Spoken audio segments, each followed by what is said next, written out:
boy.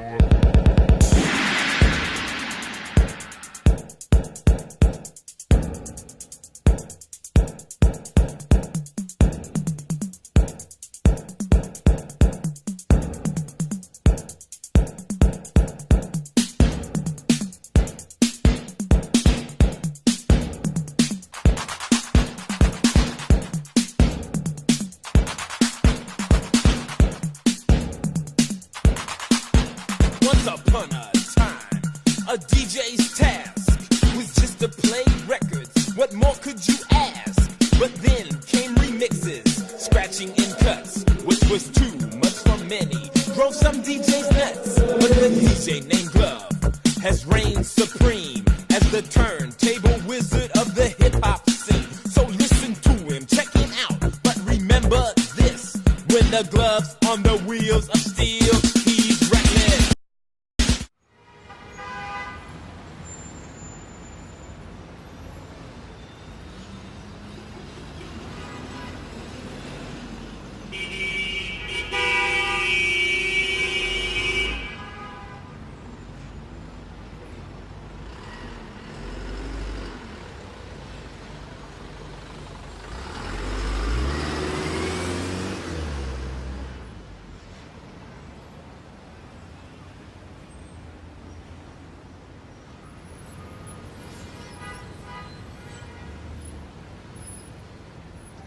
Hey everybody, yo, it's your boy Derek Kendall.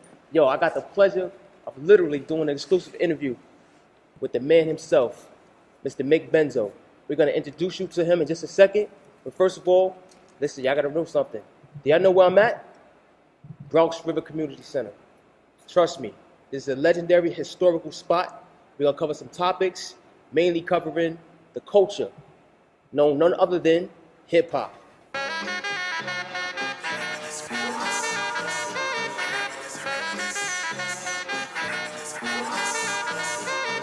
I reminisce. Yeah.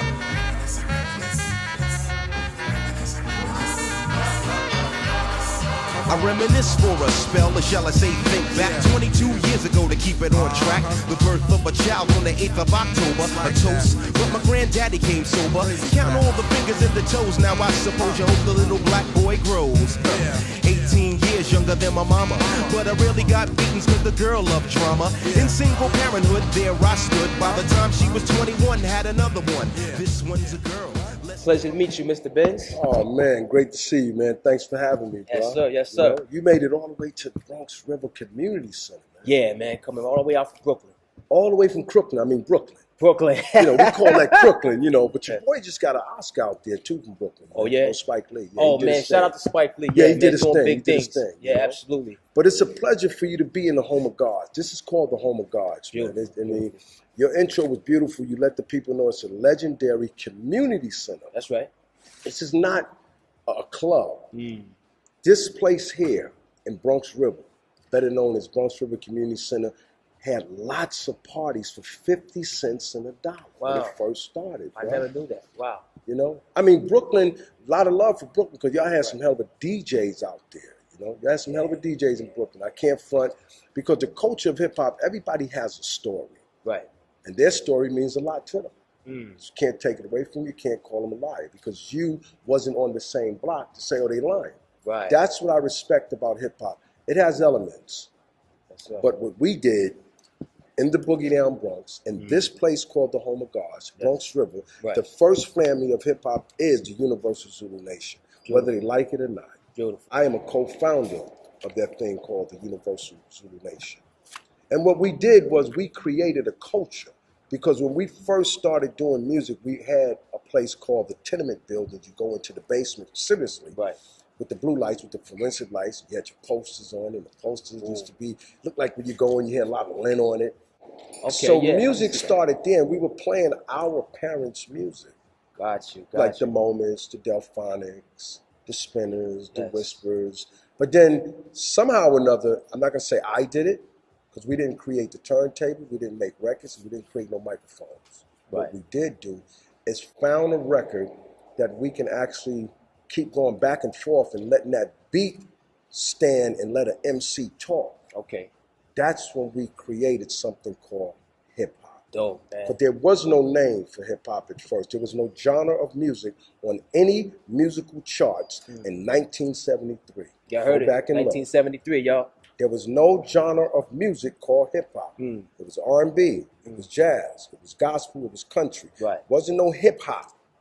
We created a culture with breakdancing, graffiti, MCing, and DJing right here in the Bronx. So tell us, man. I see you got the emblem on your jacket there. Yeah. Tell us, what is exactly the art of rap? Is it a documentary? Is it a tour? And tell us, what is your association with this particular name or production? Yes, sir. Well, first, the Art of Rap started off as a documentary that I was an associate producer with a gentleman by the name of Ice motherfucking T, not just Ice T. That's the way he goes. Yeah. You know, so Ice T had an idea of doing a documentary called The Art of Rap. He wanted to actually interview some of his peers that he grew up on, that he respected in the music genre of hip-hop. When he came, Ice-T came 10 years later. I want to say it again, 10 years later, when hip-hop was already being done. Beautiful. So he's the second generation, not the first generation. second generation. But what he wanted to do is do a documentary not on cars, not on houses, Right. not on jewelry. He wanted to do a documentary on the craft of rapping. What does a rapper does to get where he's going to make that song? And at that point, after the documentary came out in 2012, I decided to sit with him and say, yo, we need to turn this into a concert and a festival. And he said, Mick, we need to turn it into nothing. Yeah. You should do it. I'm like, why would you say that? He said, because you managed me, you represented Big Pun, you represented Fat Joe, you worked with Lord Finesse, you worked with King T, you worked with the Furious Five, you worked with a lot of people. You're a manager. So you knowing a lot of people, maybe you should put this together. And the first year we made it a big festival for us. We played in front of 15,000 and 14,000 with hip hop. Really? So we are showing you that the art of rap, it has elements. So what we do is, the art of rap is not just about classic hip hop. It's about hip hop. That's a fact. If I can afford to get Cardi B, she'll be on that stage seeing the elements of hip hop. Right, right. Because at some point we have lost the music part is there, but we lost the culture of it. Beautiful. Where's the breakdancer? Where's that graffiti artist? I agree. I don't even know who Cardi B DJ is. So the elements is moving away, but now the art of rap wants to present the culture of hip hop back to you. That's what the art of rap is. Okay, Mick. Yo, man, got your boy Charles here, chilling. What up? Know what I'm saying? Sitting B-boy style. This is another element of hip hop. Trust me, this is what the art of rap brings to the table. Hit it.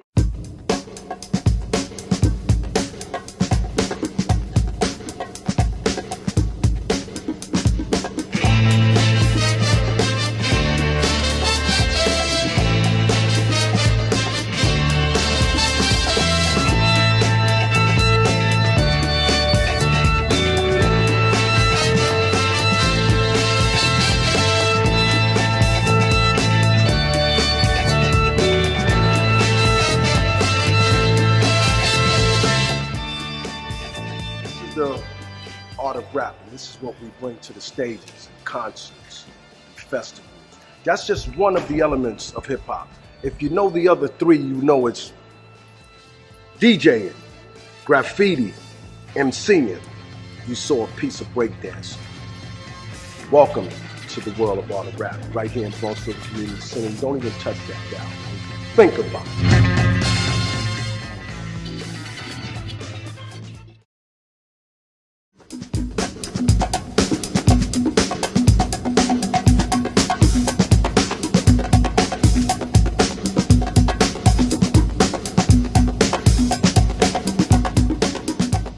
Man, so tell us, like, what are some key points as far as like the artist's lyrics and the content that they use? Like, you know, what usually drives the lyrics in some of these artists' you know, their songs? You know what? Sometimes it's upbringing. You got to remember, when we first started hip hop, we were doing things like there was a party night, everybody was checking. We were partying. And here comes a guy 10 years later says, 6 in the morning, police at my door. Fresh Adidas swept across the bathroom floor. What the hell is that? We're like, wait a minute. We can agree to that because that's when the police come, when we out there selling drugs or we done got into a shootout or a fight. They come top of the morning. Wow. And I can remember clear as day. I got to bring this back because this is history of hip hop. 31 years ago, Ice-T performed at a place called the Prospect Theater in the Boogie Down Bronx. It was his first performance with a group called Ultramagnetic. And in that same day, there was a gentleman named Larry Davis who had just shot up the police. Ice didn't even know him. But they're like, yo, Ice, man, this kid just shot the police. He got away. Wow. And he was drived up there because Los Angeles was going through a lot of things with the police. The hustling, the pimping. So we, again, the lyrics drives from your upbringing, from where you at. Got you. It's real life situations that exactly. And that's what it is. When Public Enemy was speaking, they were thinking about the function of peace. Africa Bambaataa and the Soul Sonic Force was peace, unity, love, and having fun. KRS-One, you know, Absolutely. Any means necessary. Absolutely. Because he was an orphan. Remember, this guy lived in shelters. God. So his upbringing said, any means necessary, I got to win. So your lyric content comes from your environment. So it was potent. It was real. I mean, look at the X-Clans. The movement. Right. And that's what's missing today's rap music, because it's not hip-hop. Today's rap music is missing elements of Funny, Biz Markie, right. Flavor Flav. Conscious, Public Enemy, KRS-One, X-Clans, Zulu Nation. Rakim, a god, lyricist. You know, so we're missing elements in the music. Everybody is almost rapping the same. I'm not mad at them, though. Totally. And let me tell you why, sir. Because if none of this would be going on, hip-hop would be dead. Got you. We have to allow the kids to do what they want to do today because the simple fact, hip-hop was brought up for the young ones. When we first did it, our parents did not know what the world we were doing. 46 years ago, hip-hop was birthed. Right, 46 years ago. 46 years ago. 46 years, people. So if you're 30, you're loving the rap music right now. You don't know hip-hop. Got you. The art of rap is trying to bring that back to you. We want to give you the elements of hip-hop. We don't want you to lose focus on what hip-hop is. That's a fact. But again, hip-hop is made for young people. Yes. It's not made for me. It's not made for you. But what we need to do is understand, as long as they playing it in the clubs, on the radio, and in the cars, hip-hop is still alive. Absolutely. I give it up to the guys that are doing it right now today for the simple fact, if they wasn't, and we doing all this complaining, they're going to goddamn studio and make a record. There we go. Stop talking about what they're doing compared to what you're not doing. That's unfair. There's no comparison with us. Again, I mentioned earlier, I don't know who the DJ is. I don't see break dancers anymore. I don't see graffiti artists anymore. Yeah. So how's that any comparison to what we're trying to do? The art of rap is doing that again. And it's open door for each and every artist. This is not a classic concert or festival. It's music. Music has no color.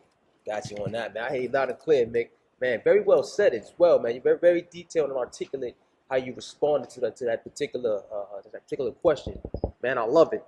So tell us, man. I hear that the Zulu Nation, you know, and the Soul Sonic Force, like you mentioned before, they created a term called the Dozens, and it was like I believe like a form of throwing words at each other, to get cheers or to get a judge's approval.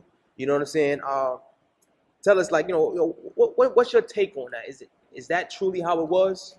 No, sir. That's someone like a Chief Rocker Busy Bee, a crowd rocker. Okay. Look for the oohs and the ahs and the, oh, that's dope. Yeah. Soul Sonic Force was on records like Renegades of Funk, Time and Age and This Renegade. There was always renegades like Dr. Martin Luther King, Malcolm X, I forgot the other name, but listen to what we're saying. We're telling you there was always renegades in the building. Absolutely. Because the simple fact, we're educating you through music. Music is a way to educate any and everybody. Any and everybody. And you know why? Music has no color. If the record sounds good, it's sound waves that move through your ears to say, wow, that's dope.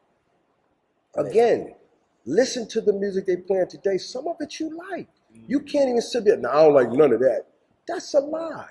Music has a sound wave that goes in your brain and it's, oh, that's dope. You know what I mean? Absolutely. I mean, I may not say I want to buy the record. Right. I mean, I'm like Barry Gordy. If I had $1.25, would I take my $1.25 and get me a sandwich, or would I buy that record? No, I think I'd buy the sandwich. But in the days when we were coming up, people would buy the record. There's no more records being sold. There's no more cassette tapes being sold. Right. Right now, what you have is a thing called INTERNET. I think it's called internet. SoundCloud. Yeah, you know, you go there, you click, you pay 99 cents, you get your download. So you think that's a cheaper way, or like a way that's not as genuine as you guys had it, where you go into the store, you buy the record, you give it to the DJ's spinning all these, ones and twos. It's very unfair because some people want to buy the album because they want to read the credits, man. Yeah. People like to read, oh, snap, yo, give me a shout out. Yo, that's dope, that's my man. You know, they don't have that anymore. All we have is something called the internet. Again, I don't even know what that is, but it's the internet. The internet. Yeah, hear that? Yeah, it's not the internet, the internet. You know, that they took away from people's creativity. Gotcha. That made records, that put the producer down, put the mixer down. Shout outs to their man from the neighborhood. Shout out to their man. Kind of corny, right? You know, right now, that's all missing. Ask a kid right now, when you leave the interview, step to a kid who's 22 years and say, yo, man, what record you got? He asks you, what you mean, what record? He don't even know what a vinyl is. So they're trying to bring that back. Understand, man, we create things first and don't reap the benefits of it. Copy. It's like the guy who made this light up here. Yes, sir. He didn't reap the benefits of it. What, Thomas Edison? He didn't reap the benefit. You know who reaped the benefit? Con Ed. Con Ed. PSCG. They charge you for electricity. Okay. And this is the same thing they're doing with our music that we did 46 years ago. Man, I could dig that. We did it for fun, didn't know it was a real business. Right. There were several independent labels like Profile, Tommy Boy, Select Records, Enjoy Records. Yes. Sugar Hill Records. Those were independent labels. When the major label like Warner Brothers and Elektra Records and Atlantic Records and Columbia found that they could make money, they started getting involved because this music meant nothing to them, because we took a Tina Garden record and we gave it to a group called the Treacherous Three, and they do Feel the Heartbeat, Feel the Heartbeat. We're the Treacherous Three, we got a new heartbeat. Yes, so what they were saying, man, they just using everybody's music and all they doing is jibble-jabbing over it. Once the major label found out they could make billions of goddamn dollars, that's where the music changed. Wow. Yo, y'all people, y'all heard it first. Mick Benzo, we in the spot. Bronx, baby. Bronx River Holla. Community Center in the home of gods with me, the That's one and right. only, like Sony, Mick Benzo from the Art of Rap. Yeah, and I still represent Ice-T. That's right. We're going to spin it back, baby. We're going to be back right with you. Hey, everybody. We are back. Y'all already know we are in the historical Bronx River Community Center. This place has been here for decades. Let me tell you something. I'm here with the director here. Tell us, man. You know this place. You know the history. What have you done, or what do you do for the community, the children, music, you name it. What goes on here, and what kind of content can we listen to coming out of from this particular location? So when I first started working at Bronx River several years ago, I asked the community what they wanted in the community center. Okay. And what they spoke of was the history of hip hop from Bronx River. They said, we want to bring hip hop back to the Bronx. Right. So one of the first things I did was create a recording studio. And right now we have a recording studio at the Bronx River Community Center where our young people, adults, community members can come in and record a track for free. Beautiful. Right here. Right here, And this, right now. Yes. beautiful, beautiful. Excellent. And now the kids, right? What draws the kids to this place? Why do kids want to be involved with this particular community center? Tell us a little bit about that. So this center is a safe haven, like I like to call it. We have a basketball court here, and everybody focuses on basketball and sports. I came in with a different agenda where I said, we have an opportunity to enhance the entire community because we have a space Right. where we can get the young people in here And then now, once we have them in here, now we can be creative and teach them different arts, teach them different dance, teach them about technology, teach them about anything we want. But the main goal is getting them in here. Once we have them in here, then we create the environment and we create the culture that we want for them. That's beautiful, man. You know, children definitely are the future, man. I feel as if anything, you guys are doing a great job keeping this place uptight and you know, keeping it running the way you have. The activities and the programs that go on here, to me, are astonishing. Man, coming from me, I'm only 34 years old. I love it. I'm actually, you know, inspired by what you do and you know, the historical elements that come out or have come out of this place to this date, 2019. Man, I gotta say, you know, I give it to you. You know, you're doing a great job. Thank you. And you know, we would love to, you know, kind of get more involved with what you guys do. Find out more information about it later on. We're gonna go around the neighborhood.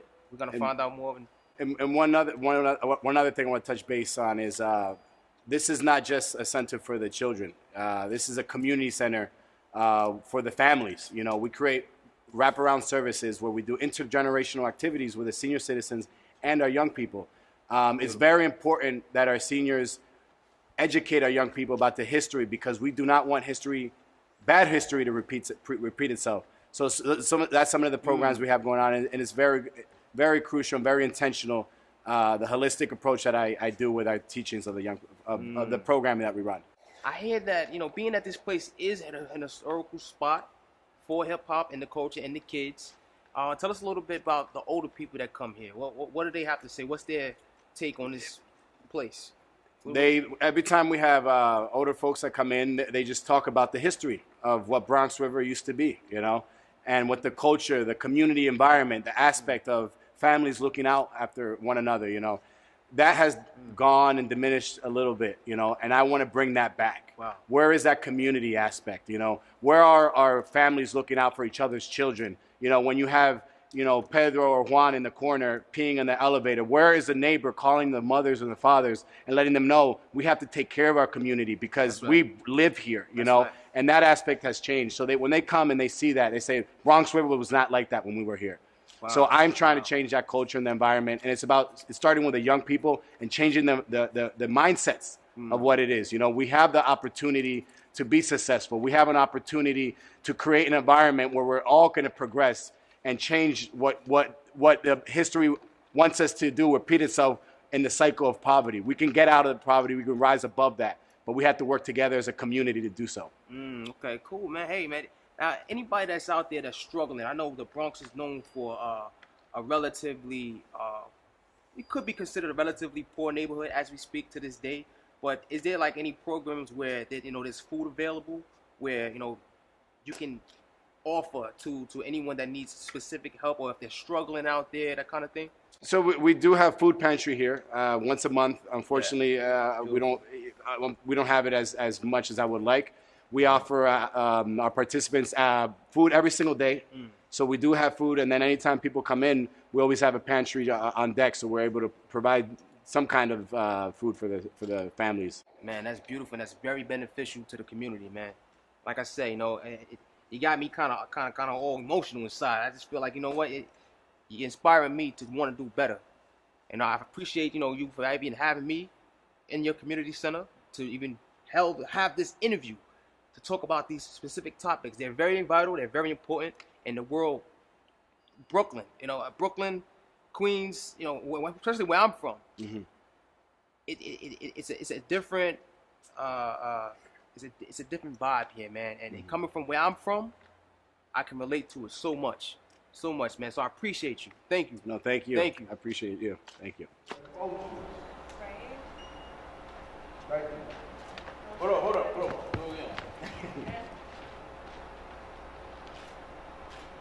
Oh, you son of a gun.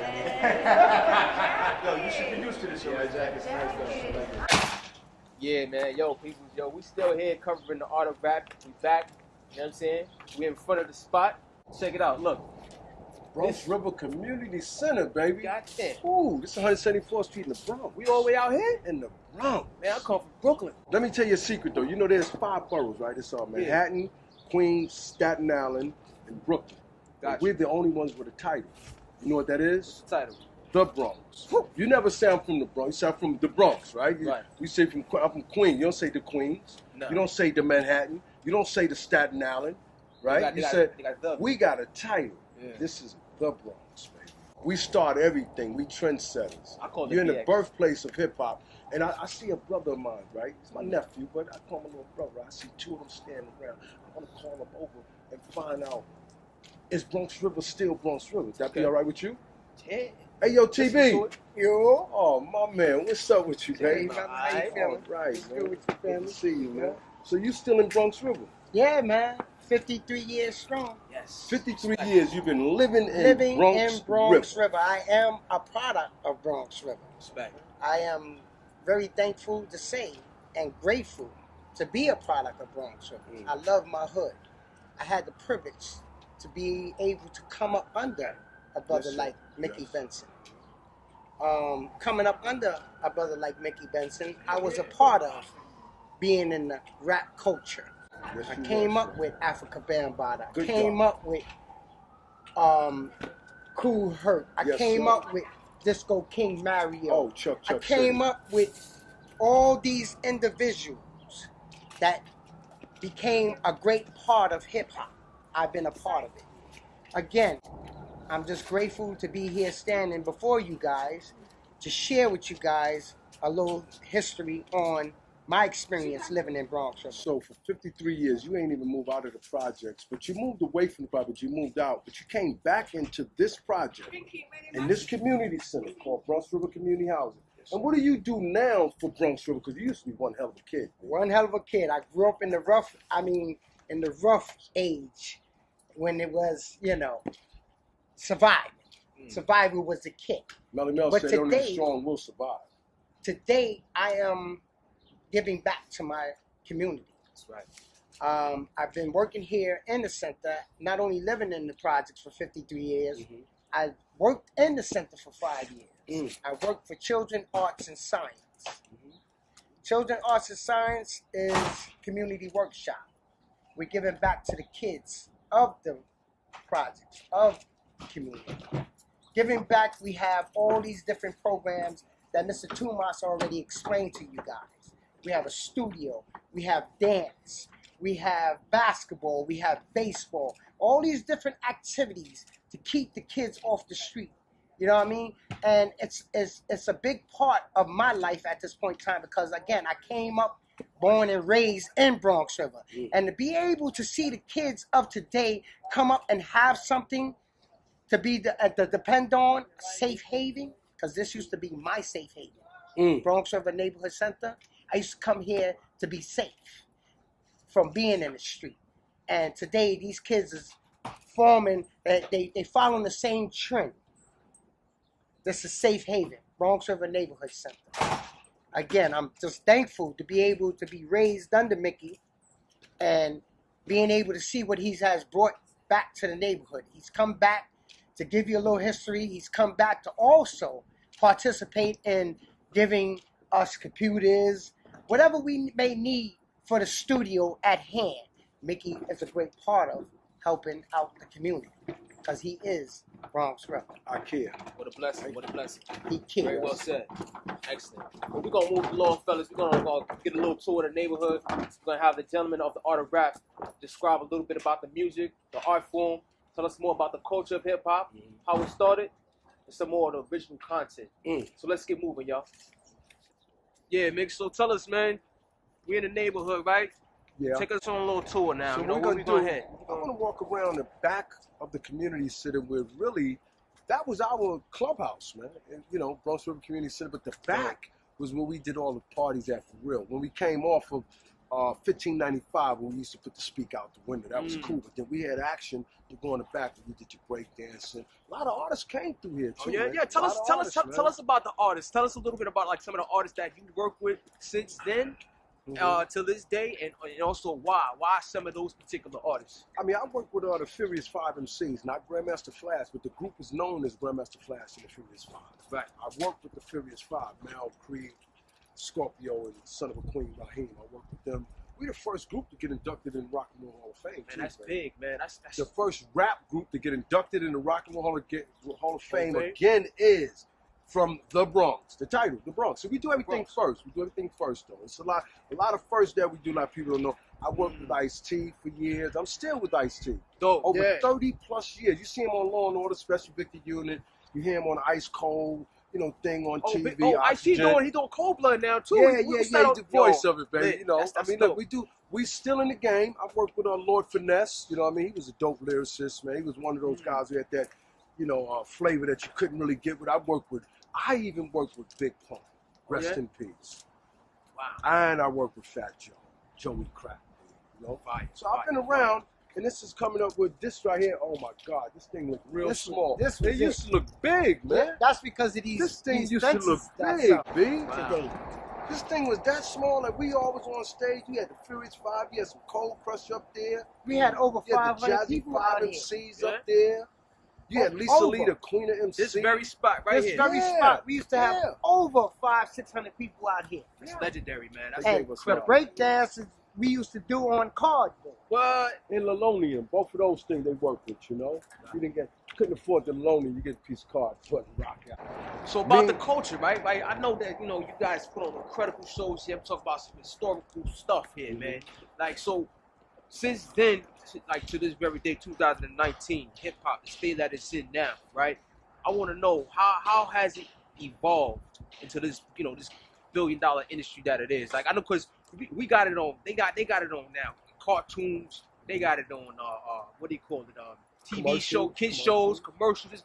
Is it too commercialized now? What do you? I told you, hip hop became a billion-dollar business, and when you can get someone to listen, even on a commercial, or even look at the commercial because they have a certain artist on it, it helps their brand. And this is what we did, but we didn't know we were going to be able to do things like that. Right. We didn't know that, man. I mean, I looked at that new commercial that Cardi B's on, the Pepsi Cola. Oh, When the last time you had a Pepsi? Right, you haven't had a Pepsi since Kung Fu Fighting. Yeah. You might buy one because you saw Cardi B. Right. This is what hip hop does. It gathers us to buy their product. Hip hop is big, man. Commercials, movies, TVs, they can't stop it. They can't stop it, huh? Do you think they kind of like is it washed out? Does it still kind of hold its true element, like as far as what we're doing? I just said before, earlier today I was telling you that they're doing something different. Again, I got to go back to say these words. Hip hop is for young people. It's not for the 55 to 65. You know what I mean? It's not. I'm sorry to say, but we got to accept what they're doing because they're keeping it alive. They're not doing what we did. But they're doing a good job of what they're doing. I like it. The Art of Rap is welcome any and every artist on its stage, whether it's at a concert or festival. As long as I can afford to pay them, they will be on it. Oh wow! I'm trying to keep the culture alive, and I need them to understand. Stop allowing others to book dates that just want to make money off you. I care about the culture. I want to keep what we have created alive. That's what I'm trying to do. Can we keep that alive? Oh yeah, absolutely, definitely. So all right, I know now the South Bronx has this like, I wouldn't even say a plague, but the South Bronx has a reputation of being the original birthplace of hip hop. Now tell us just a tad bit, why no other place in the world? Why here in this, either Bronx River, South Bronx, whatever you name it? Well, I gotta say the same thing I said earlier. Grandmaster Flash, Kool Herc, Disco King Mario, Africa Bambaataa. We did not, again, create records. We did not create a turntable. What we created was a culture. We took a culture right here in this backstage. Right? We took your record, whether it was a Marvin Gaye record, a Temptation record, a Parliament, a Funkadelic record, a Sly and the Family Stone record, and we played it. We held the beat, and we let an MC rap. And all he said, yes, yes, y'all, to the beat, y'all. We created something. That's powerful. We created some. Queens was doing hip-hop, but they were doing disco. They were doing disco. Okay. Brooklyn was doing hip-hop, but they were doing disco. Stop it. We started something different. We're not taking away from they were playing records, but everybody played disco. Let the music play. Everybody did that. We changed it in the Bronx. We are the first family. And if you think about it, the more reason I would say that because every artist that were up and coming from a KRS-One to a Q-Tip to a Ice-T to a Ice Cube to a Brand Nubians, what did they yell out? What's the name of this nation? Zulu. And who's going to get on down? Bambaataa. And every artist yelled about Zulu Nation. even in Japan, even in Germany, even in Australia, even in Austria, even in Amsterdam, they don't yell out Queensbridge. They said Zulu, Zulu Nation. They're not talking about Africa. They're talking about what we created in this project. Right, that was the movement then. Zulu Nation. Zulu Nation, y'all hear that? That's why we're the first family. Yo, man, that's raw. Real, original content comes from the man himself that lived the lifestyle, breathed it, spoke it, rhymed it, danced it, you name it. You know, we here with Mick Benzo. You know, we chopping it up, covering the art of rap, hip-hop culture, and its true element. Yo, tell us about, we here, you got this thing where, you know, that you're sponsored by this thing called Zingo TV, Men's Health, and even this thing, what is it, the Mixed League Basketball There you team. go. Tell us a little bit about all of that, man. You That's know, pretty NBA's been around for years, right? Yeah. You know, Rucker Park, EBC is known for great basketball players. A lot of athletes came out of the EBC, which is Entertainers Basketball Classic. Rest in peace, my man Greg Maris. He created that off of hip hop. Once again, it was two rap groups that were talking crap. Right. I can beat your team, you can beat my team. So they started, Disco formed one other group, I forgot the name of, but they were playing a game of basketball. That turned into the Entertainers Basketball Classic for over 30 years. Now, Gotcha. we watch WNBA. Yeah. You know, Women's that's, League, we yeah. got the Liberties in New York Liberties, we see that, right? Yeah. There's a company called Global Mixed Gender Basketball where men and women will play together. WNBA, NBA, and street ballers will play on the same team, full court together. Yes, yes. Me yes. and Ice-T have a team called the New York Knights in the mixed gender. It's Global Mixed Gender Basketball. Global. You can look it up. Global Mixed Gender Basketball. Never been done before. Again, creating something and helping others get where they want to go at. We're gonna shock the world with this Global Mixed Gender Basketball. When you got mixed gender people playing together, men and women. I'm not talking about, oh, you're gonna see a girls game and a boy. No, the girls are gonna be on the court with you. You asked me something about me and Ice-T. Being into this hip hop world, we have watched a lot of our brothers die. Some of them died of pancreatic cancer, Right, which yeah, is Joey Robinson from Sugar Hill Gang. Some have died of cancer, which is AJ. You remember up in the Bronx, there was one DJ, he had to pass the test. That's right, y'all. His name is AJ. Right. AJ! Whoa. Hit! Whoa. Hit! Rest in peace. Whoa. He passed away from pancreatic cancer. Oh, man. My man, Mr. Freeze from the Jazzy 5 died of cancer. Scoots Robinson died of pancreatic cancer. So me and Ice was saying, we talk all this music, but when do we care about men? Because we watch football, basketball, baseball, and I always see the men wearing a pink hat or a pink shoe, pink ribbon on his arm, because they're representing females' breast awareness. Right. But when do they care about men? So men have It's a rare to topic. understand that we have to consider going to the doctors a little more regularly.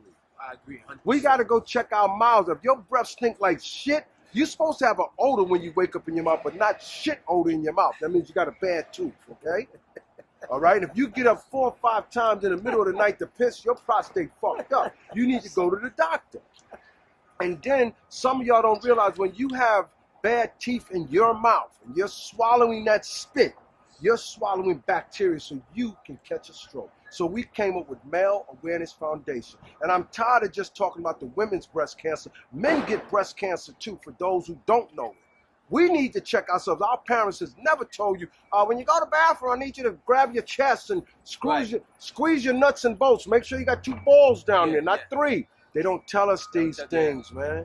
So Male Awareness Foundation is very important.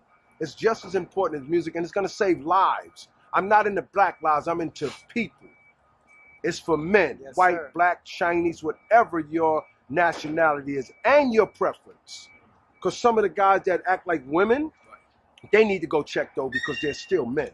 So please, man, Male Awareness Foundation, and we care, man. The art of rap don't just care about music. We care about lives. That's what Zulu Nation always have been. Each one, teach one. That's right. I'm Derek Kendall, people. You heard it from the man himself, Mick Benzo. We out here in the Bronx, covering the art of rap. Artistic as gets is Big Snoop Dogg, the one and only. So throw a pawn in the lawn and let me show you how it's supposed to be. Blow up like a bomb, napalm. Let me show you what it's supposed to be. Now get close to me. These are groceries. File them in the cabinet. Stab it. Let it go. This is my art form. I'm so original. Like Ice-T, but I don't drip drop on the flow. Get a hoe, get the dough. Let them know from the dough. Here we go, let it ride. Snoopy D-O-double-G. Eastside LBC. Show you how it's supposed to be. Look up at the sky. Do you see the moon or sun? It's Snoop D-O-Dub. Yes, I am the only one when it come to freestyle. Boy, I'm so cold. Make a nigga flip it to a whole nother episode. Watch a hoe. Hit the stroll. Get the money. Bring it back. Ice-T got his wife sitting in the Cadillac. Coco, there you go. Still the money. Still a show. Snoop D-O-double-G. I told you I'm original. Yeah, y'all. So we back again. We on the historical stage, like my man Mick don't mention. You know what I'm saying? This is where they don't shut it down. I heard, yo, this place was flooded. I'm talking about to the back, to the left, to the right. What we gonna do? We gonna get back into the art of rap. Right. Tell us a little bit more, Mick. My thing is they have to put their work in because we have a label too. It's called Pay Up Records. It's distributed through digital distribution, through Empire Distribution, which is the same outlets that Universal Attraction and Elektra Records and Warner Brothers have. Same outlets that they have. I mean, but you gotta put your work in order to be even acknowledged in the business. With the art of rap, my partner that deals with me on this one as well, Mr. David Bowles. He does a thing that does a showcase. And he does a showcase. And that showcase, if you win that showcase, you get a digital distribution deal and you get to appear on the Art of Rap stage in your market. So you got to put your Shout out work to David in. Bowles, y'all. Shout out to David Bowles. Yeah, David Bowles set this one up real good. Yo, D, good Shout out looking. to Mr. But Bowles, again, man. you got to put your work in order to be on a stage of the Art of Rap or even get a record deal, which is a digital distribution deal where you be on every digital platform of selling your record. But you got to work. It's not my job to do the work for you.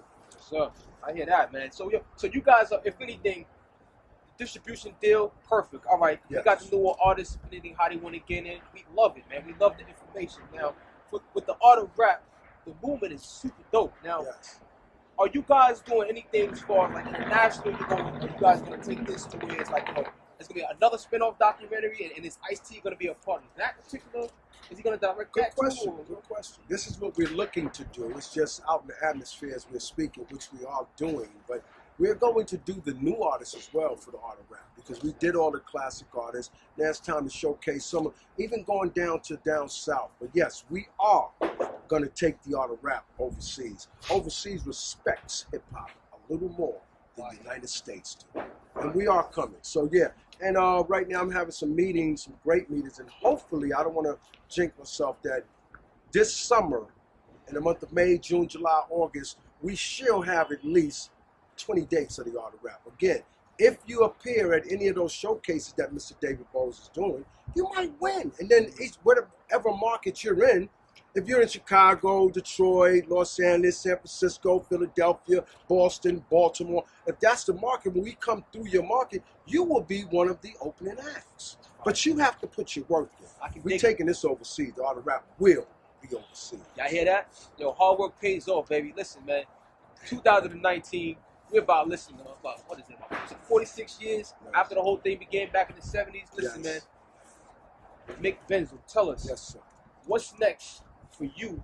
What's this next What's season? next is to push the culture of hip hop and continue to do that. But I got to start focusing on that male awareness. I need my men. I need all my men to go get a physical. I can't save your life, but what I can do is extend it for another year or two.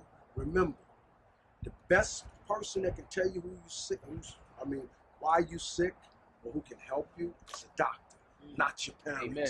not me, not your uncle. Amen. Go to a professional. His name is doctor, and it can be the emergency office if you don't have a primary doctor. Go get your physical. That's right. Makes a difference. Yo, man. Saving lives. Men lives. Not only women, but men. Listen, man. Pay attention. Help is very important. Yes, like my please. man, Mr. Benzo, put it. Listen, please take care of your health, gentlemen. The art of rap, we here with the representatives, true sir. pioneers of hip hop. Yes, sir. It's not a game, y'all. Yes, sir. I'm Derek Kendall. I'm Mick Benzo. I appreciate y'all. Tell a friend to tell a friend. Matter of fact, don't even think about changing the dial until the credits come on. Be good. Yes, sir. So listen to the music, let your mind feel free. Elijah with the master G-L-O-B.